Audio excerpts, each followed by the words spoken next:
तो स्वागत है आपका एक बार फिर से भी एस एजुकेशनल प्लेस पर। और इस वीडियो में हम पढ़ने वाले हैं इकाई 9 वापसी ऊंसा प्रियवंदा की कहानी है। तो इकाई 8 तक हम जो है ऑलरेडी पढ़ चुके हैं। इकाई 8 तक की जो सभी वीडियोज़ हैं वो आपको चैनल पर प्लेलिस्ट में मिल जाएंगी, आप वहां से जाकर देख सकते हैं। तो इकाई 9 हम शुरू करेंगे। इकाई की रूपरेखा देख लेते हैं। सबसे पहले इसमें हम प्रस्तावना पढ़ेंगे, थोड़ा देख लेते हैं प्रस्तावना में क्या है। उसके बाद कहानी का सार पढ़ेंगे और स्तंभ सहित व्याख्या हम इसमें करेंगे। यही दो टॉपिक्स हैं जो हम इसमें पढ़ने वाले हैं, कहानी का सार और व्याख्या। तो ज़्यादा देर न करते हुए शुरू करते हैं वीडियो को। प्रस्तावना में हम थोड़ा देख लेते हैं। उषा प्रियवंदा जन्म 1930 नई कहानी आंदोलन से जुड़ी प्रमुख कथाकार हैं। नई कहानी आंदोलन में कई कहानी लेखिकाओं का भी महत्वपूर्ण योगदान रहा है। उषा प्रियवंदा के साथ साथ कृष्णा सोबती और मन्नू भंडारी का नाम भी विशेष रूप से उल्लेखनीय है। उषा प्रियवंदा का जन्म जो है कानपुर में हुआ था। अपने अंग्रेजी में एमए और पीएचडी की उपाधि प्राप्त की। दिल्ली के लेडी श्री राम कॉलेज और इलाहाबाद विश्वविद्यालय में अध्यापन भी किया। फुल ब्राइट छात्रवृत्ति मिलने पर उषा प्रियवंदा अमेरिका चली गई और जहां उन्होंने पोस्ट डॉक्टरेट की पढ़ाई की और बाद में वहीं विस्कॉन्सिन विश्वविद्यालय में अध्यापन कार्य किया। उषा प्रियवंदा ने कहानी के अलावा कई उपन्यास भी लिखे, जिनमें 55 खंबे, लाल दीवारें, बनवास और रुकोगी नहीं, राधिका विशेष रूप से उल्लेखनीय है। तो हम चलते हैं कहानी का वाचन वापसी, ये हम नहीं देखेंगे। अब हम चलते हैं कहानी के सार पर। कहानी के सार हम देख लेते हैं। ये रहा कहानी का सार। उषा प्रियवंदा की प्रख्यात कहानी वापसी एक रिटायर्ड व्यक्ति गजाधर बाबू के अकेलेपन की कहानी है। गजाधर बाबू 35 साल की रेलवे की नौकरी के बाद रिटायर होकर अपने घर परिवार के बीच लौटते हैं, जहां उनकी पत्नी, विवाहित बेटा अमर और उसकी पत्नी, छोटा बेटा नरेंद्र और बेटी बसंती रहती है। गजाधर बाबू के लौटने से घर की पहले चली आ रही व्यवस्था में जो है व्यवधान पड़ जाता है। वे जिस भावनात्मक स्वागत की उम्मीद अपनी पत्नी और बच्चों से कर रहे थे वैसा कुछ नहीं होता। इसके विपरीत सभी को ऐसा ऐसा महसूस होता है कि गजाधर बाबू के आने से उनकी निजी जिंदगी में हस्तक्षेप हो रहा है। पिता होने के नाते वे पत्नी और बच्चों से जिस ममत्व की आशा कर रहे थे वह तो नहीं मिलता। इसके विपरीत उन्हें महसूस होता है कि उस घर में तो उनके लिए कोई जगह ही नहीं। पहले उनकी चारपाई बैठक में लगाई जाती है, बाद में बहू के ऐतराज़ करने पर उनसे पूछे बिना एक कोठरी में डाल दिया जाता है। पत्नी शिकायत करती है कि घर के कामकाज में न बेटी मदद करती है और न ही बहू। लेकिन जब बेटी और बहू को खाना बनाने की जिम्मेदारी सौंपी जाती है तो इसे कोई पसंद नहीं करता। घर खर्च को सीमित करने के जब वे नौकर को छुट्टी दे देते हैं तो इससे उनकी दखलंदाजी समझ जाता है। अपने इस परिवार के रुखे से उनको गहरा आघात लगता है। सबसे बड़ी दुख की बात उनके लिए यह होती है कि उनकी पत्नी भी उनको समझने के लिए तैयार नहीं है। गजाधर बाबू जिस अकेलेपन से भाग कर आए थे वहाँ अकेलापन अपनी पत्नी और बच्चों के बीच कम होने की बजाय बढ़ जाता है। इस निराशा में वापस उसी छोटी सी जगह पर लौट जाते हैं जहाँ वे रेलवे की नौकरी करते थे। एक चीनी मिल में नौकरी करने के लिए वे अपनी पत्नी के साथ चलने के लिए कहते हैं, लेकिन वह इनकार कर देती है। अब हम देख लेते हैं स्तंभ सहित व्याख्या। तो यहाँ पर एक उदाहरण दिया गया है। जब वह थके हारे बाहर से आते तो उनकी आहट पर वह रसोई के द्वार पर निकल आती और उनकी सल्ज आंखें मुस्कुरा उठती। गजाधर बाबू को तब हर छोटी बात भी याद आती है और वह उदास हो उठते हैं। अब कितने वर्षों बाद अवसर आया था जब वह फिर उसी स्नेह और आदर के मध्य रहने जा रहे हैं। सबसे पहले हम देख लेते हैं प्रस्तुत गद्यांश जो है उषा प्रियवंदा की कहानी वापसी से लिया गया है। इस कहानी में मुख्य पात्र गजाधर बाबू रेलवे की नौकरी से रिटायर होकर अपने घर लौट रहे हैं। पत्नी अपने बच्चों के साथ शहर में रहती है। उन्हें अपने पत्नी के साथ बिताए दिनों की याद आ रही है। व्याख्या। गजाधर बाबू उन दिनों को याद कर रहे हैं जब उनकी पत्नी उनके साथ रहती थी। नौकरी से लौटकर जब वे घर पहुंचते थे तब उनकी पत्नी अधिकांश रसोई में होती थी। अपने पति के आने की आहट से वह रसोई के दरवाजे पर खड़ी होती और गजाधर बाबू को देखकर उसकी आंखें मुस्कुरा उठती थी, लेकिन स्त्री सुलभ लज्जा के साथ। अपनी पत्नी की यह सुंदर छवि अभी भी उनकी यादों में बसी हुई है। ऐसी कई यादें एक एक कर उनके मन मस्तिष्क में उभर आती हैं और उन्हें याद कर वे उदास हो जाते हैं। सालों से वे प्यार और आदर से दूर रहे, लेकिन अब उन्हें और इंतजार नहीं करना।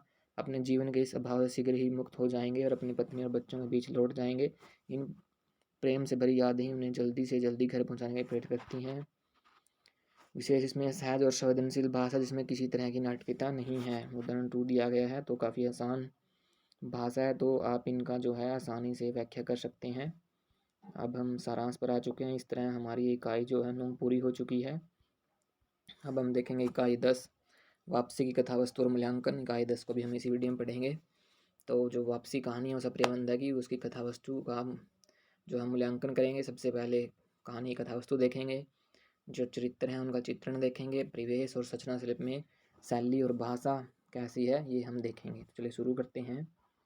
सबसे पहले हम वापसी कहानी की कथा वस्तु देख लेते हैं। किसी भी कहानी की कथा वस्तु को समझने के लिए यह समझना जरूरी है कि कहानी की रचना किस लिए की गई है। इस कहानी के माध्यम से रचनाकार क्या कहना चाहता है और जो कहना चाहता है उसे कहने के लिए उसने कथानक को किस तरह विकसित किया है।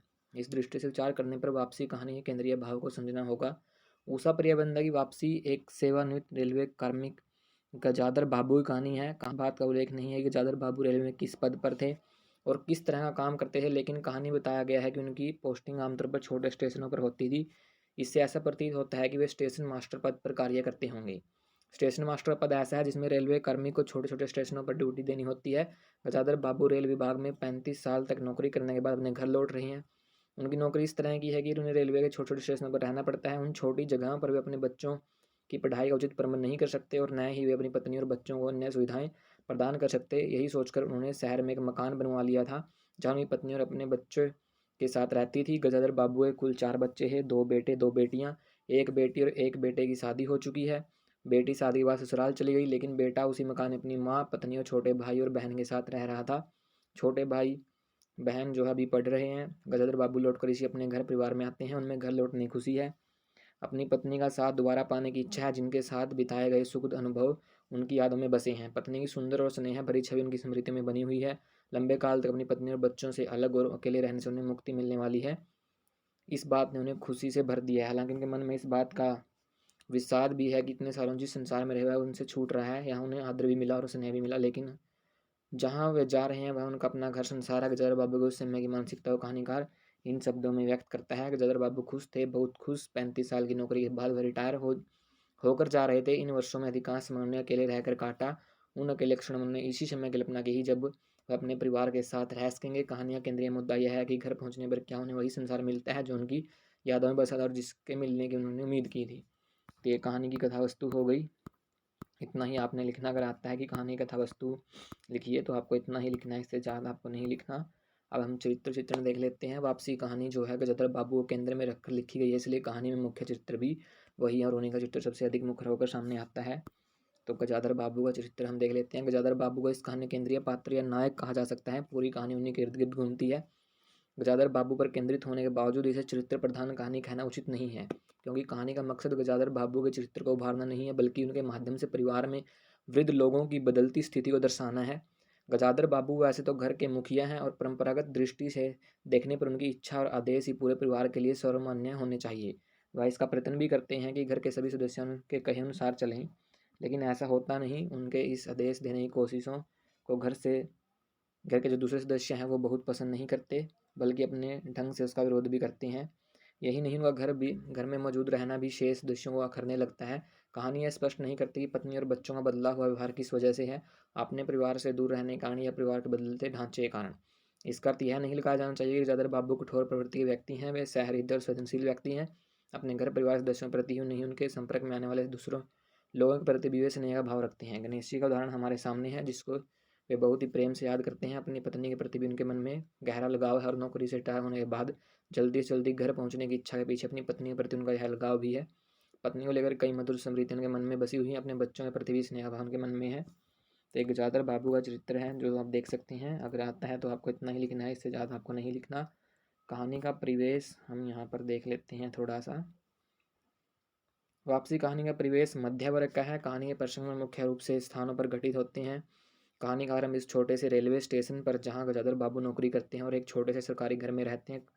कहानी में इस जगह का बहुत ही संक्षिप्त विवरण है। रेलवे क्वार्टर का वह कमरा जिसमें उन्होंने कितने ही वर्ष बिताए थे, उनका सामान हट जाने से कुरूप और नगन लग रहा था। आंगन में रोपे पौधे भी जान पहचान के लोग ले गए थे और जगह जगह मिट्टी बिखरी हुई थी। उस क्वार्टर में बहुत कम सामान था। गजाधर बाबू ने कमरे में जमा सामान पर एक नज़र दौड़ाई। 2 बक्से, डोलची, बाल्टी। इस विवरण से स्पष्ट है कि गजाधर बाबू कोई बड़े पद पर नहीं थे। छोटी सी जगह पर स्टेशन मास्टर शायद अकेले रहने के कारण उन्हें ज़्यादा सामान की जरूरत भी नहीं थी। इस छोटे से स्टेशन की छोटी जगह संभवतः कोई छोटा मोटा कस्बा रहा होगा, लेकिन उस जगह कोई खास विवरण कहानी में नहीं आता। सेवानिवृत्त होने के बाद जब गजेंद्र बाबू ने घर लौटते हैं जो कि पास के शहर में है, तब उस शहर का भी कोई विवरण नहीं कहानी में नहीं दिया गया। वह शहर है, बस इतना ही उल्लेख किया गया है। कहानी का अधिकतर हिस्सा जो घर की चार दीवारी में घटित होता है, इसलिए उसका विवरण भी कहानी में नहीं है। जिस शिला के घर का उल्लेख आता है उसका भी कोई वर्णन कहानी में नहीं है। या जरूर है कि घर का विवरण किंचित विस्तार से किया गया है। यह प्रसंग गजर बाबू के रहने की व्यवस्था में किया गया। घर छोटा होने के कारण बैठक में अब अपना प्रबंध किया था। उनकी पत्नी के पास अंदर एक छोटा कमरा अवश्य था, पर वह एक और अचारों के मर्तबान, दाल चावल के नस्तर और घी के डिब्बे से गिरा तो दूसरी पुरानी रजाइयाँ दरिये में लिपटी और रस्सी से बंधी रखी थी। तो उनका एक घर का वर्णन है, गजोदर बाबू के घर का वर्णन, जिसे आप देख सकते हैं। तो ये कहानी का परिवेश है। अब हम संरचना शिल्प पर आ गए हैं, जो काफ़ी महत्वपूर्ण है। उषा प्रियवंदा की नई कहानी दौर की लेखिका है और उनकी वापसी कहानी इसी दौर के कथा शिल्प में ही लिखी गई है। नई कहानी दौर के अधिकतर लेखकों की तरह इस कहानी का संबंध भी मध्यवर्गीय यथार्थ से है। एक मध्यवर्गीय शहरी परिवार में बुजुर्ग लोगों की बदलती स्थिति को इस कहानी का विषय बनाया गया है। कहानी वर्णनात्मक शैली में लिखी गई है। गजोदर बाबू इस कहानी के केंद्रीय चित्र हैं और पूरा घटनाक्रम उनके माध्यम से ही हमारे सामने आता है। कहानी में कोई आदि नाटकीय प्रसंग नहीं और न ही पात्रों को सफेद और छाया के रूप में पेश किया गया।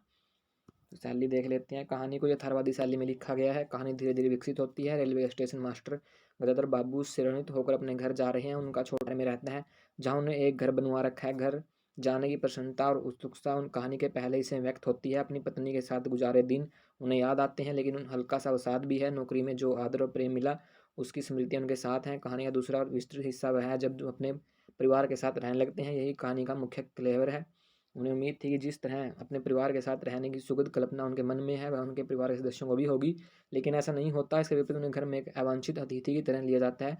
घर में उनके लिए कोई जगह नहीं है जहाँ वे सहज होकर रह सकें। उनका घर में दखल देना या सबसे बड़े होने के कारण बच्चों को आदेश देने को पसंद नहीं किया जाता। यहाँ तक कि पत्नी भी उनको उनकी बदली सी हुई लगती है। उनकी पत्नी की स्थिति, उन्हें महसूस होता है कि उनकी मौजूदगी घर के सहज माहौल में अवरोध बन गई है और उनके लिए ये उचित है कि वे उस घर को छोड़कर वापस चले जाएं।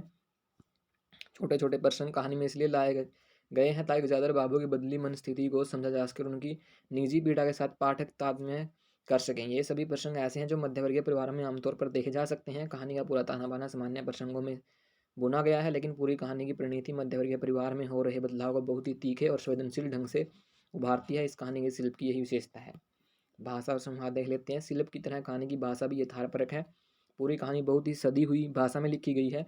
छोटे छोटे वाक्यों में रचनाकार ने अपनी बात कही, शब्दों का इस्तेमाल भी उतनी ही सावधानी से किया है।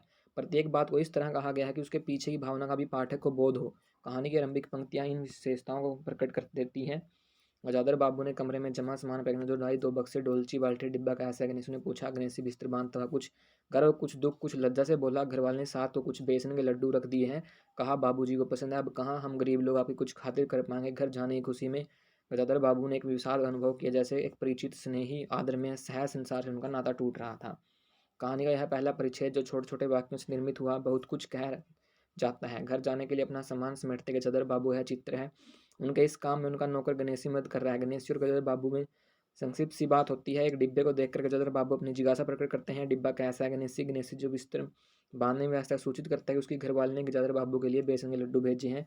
इस उत्तर से पहले गणेशी की मानसिक प्रतिक्रिया को लेखक ने इन शब्दों में व्यक्त किया। कुछ गर्व, कुछ दुख, कुछ लज्जा से बोला। गणेशी में गर्व, दुख और लज्जा की मिलीजुली भावना को लेखक ने व्याख्यायित नहीं किया है, लेकिन पाठक अंदाजा लगा सकता है कि गणेशी को इस बात का गर्व है कि उसकी पत्नी ने गजाधर बाबू के लिए बेसन के लड्डू भेजे, क्योंकि वह जानती है कि बाबूजी को पसंद है। दुख इस बात का कि बस इतना ही कर पाए। यह बात गणेशी के अगले कथन में व्यक्त भी हुई है। अब कहाँ हम गरीब लोग आपकी कुछ खातिर कर पाएंगे? लज्जा भी गरीबी के बोझ से ही निकलती है। गणेशी और उसकी पत्नी गजाधर बाबू पर स्नेह और आदर की मिलजुली अभिव्यक्ति उन्हें विषाद में बना देती है, जिसे इस परिच्छेद की अंतिम पंक्ति में व्यक्त किया गया है। तो ये कहानी की भाषा और संवाद था जो अभी आपने देखा। अगर आता है तो इतना ही हम इसमें लिखेंगे। मूल्यांकन थोड़ा रह गया, वो देख लेते हैं। वापसी नई कहानी दौर की एक महत्वपूर्ण कहानी है। इस कहानी की रचयिता ऊषा प्रियवंदा की संभवतः सबसे चर्चित कहानी है। कहानी एक स्वयं व्यक्ति गजधर बाबू को केंद्र में रखकर लिखी गई है। अपनी रेलवे की 35 साल की नौकरी से रिटायर्ड होकर अपने घर आते हैं। अपनी बीवी और बच्चों के बीच, बच्चे जो अब जवान हो गए हैं, बड़े बेटे और बड़ी बेटी की शादी हो गई है, छोटा बेटा और बेटी कॉलेज में पढ़ते हैं। उन्हें उम्मीद होती है कि उनका घर लौटना उनके लिए एक सुखद अनुभव होगा। उन्हें हमेशा हमेशा के लिए अकेलेपन से मुक्ति मिल सकेगी, लेकिन ऐसा नहीं होता। उनकी अनुपस्थिति में उनकी पारिवारिक दुनिया बहुत बदल गई। रिश्तों की जिस आँच को वे अभी भी अपने अंदर महसूस करते हैं, परिवार के अन्य सदस्य नहीं महसूस करते। यही वजह उनके बीच एक दूरी कायम हो गई। बच्चे ही नहीं, वो अपनी पत्नी के साथ भी अपने को नहीं जोड़ पाते। इन्हें ऐसा महसूस होता है कि उनके लौटने की किसी को खुशी नहीं है, बल्कि वे घर में अवांछित मेहमान की तरह हैं। उनकी मौजूदगी ने उनके सहज जीवन को असहज बना दिया है। या भावनाओं में इतनी बलवत्ती हो जाती है कि वे इस जगह लौट जाते हैं जहाँ से वे गए थे। कहानी शीर्षक वापसी इसलिए रखा गया है। अपने ही घर परिवार से इस तरह दूर हो जाने का कारण क्या है, इस बारे में कहानी कुछ नहीं कहती। पाठक को ही कहानी पढ़कर यह समझना होता है कि जरा बाबू और उनके परिवार के बीच कायम दूरी का कारण क्या है और इसके लिए कौन दोषी है। क्या दोष उन परिस्थितियों का है जिनके बीच सभी पात्र जीते हैं, या उन नए जीवन मूल्यों का है जिसे न समझ पाने के कारण गजाधर बाबू अपने परिवार के साथ जोड़ नहीं पाते। गजाधर बाबू और उनकी पत्नी में मूल्यगत भेद नहीं है, दोनों ही बच्चों में व्यवहार को उचित नहीं मानते, लेकिन पत्नी अपनी असंतुष्टि को अपनी बड़बड़ाहट और पति से शिकायत के पीछे छुपा लेती है, बच्चों से टकराने से बचती है। लेकिन गजाधर बाबू को जो उचित नहीं लगता उसे स्वीकार नहीं कर पाते और बच्चों को टोकते हैं, उनकी आलोचना करते हैं और उन्हें क्या करना चाहिए और क्या नहीं यह बताते हैं। इस तरह गजाधर बाबू की मौजूदगी बच्चों को सहज जीवन में अवरोध बन जाती है, इसलिए वो अपनी माँ से अपने पिता की आलोचना करते हैं। माँ को इस टकराहट में घर की शांति भंग हो जाने का अंदेशा महसूस होता है। यही वजह है कि बच्चों की आलोचना करते हुए भी वह इस बात का समर्थन नहीं करती कि गजाधर बाबू बच्चों को जीवन में दखलंदाजी कर रहे हैं। तो ये कहानी का मूल्यांकन है, अगर आता है तो आपको इतना ही लिखना है। और इस समय हम सारांश पर आ चुके हैं और इस तरह आपकी जो इकाई 9 और इकाई 10 है वो पूरी हो चुकी है। और अब हम जो है इसी तरह आपका जो खंड था खंड 2 वो भी आपका पूरा हो चुका है। हम नेक्स्ट वीडियो में खंड 3 पढ़ेंगे। तो इस तरह आपका खंड 2 पूरा हो चुका है। BHDC 134 जो आपकी बुक है हिंदी गद्य साहित्य है, उसका खंड 2 तक हम पढ़ चुके हैं। इससे पहले वीडियो आपको चैनल पर मिल जाएंगी, आप वहां से जाकर उन्हें भी देख सकते हैं। अगर आपको वीडियो पसंद आए तो वीडियो लाइक कीजिए, चैनल सब्सक्राइब कीजिए ऐसे इन्फॉर्मेटिव वीडियो जानने के लिए, और इस वीडियो को अपने दोस्तों के साथ भी शेयर कीजिए। मिलते हैं नेक्स्ट वीडियो में खंड 3 के साथ, तब तक के लिए जय हिंद।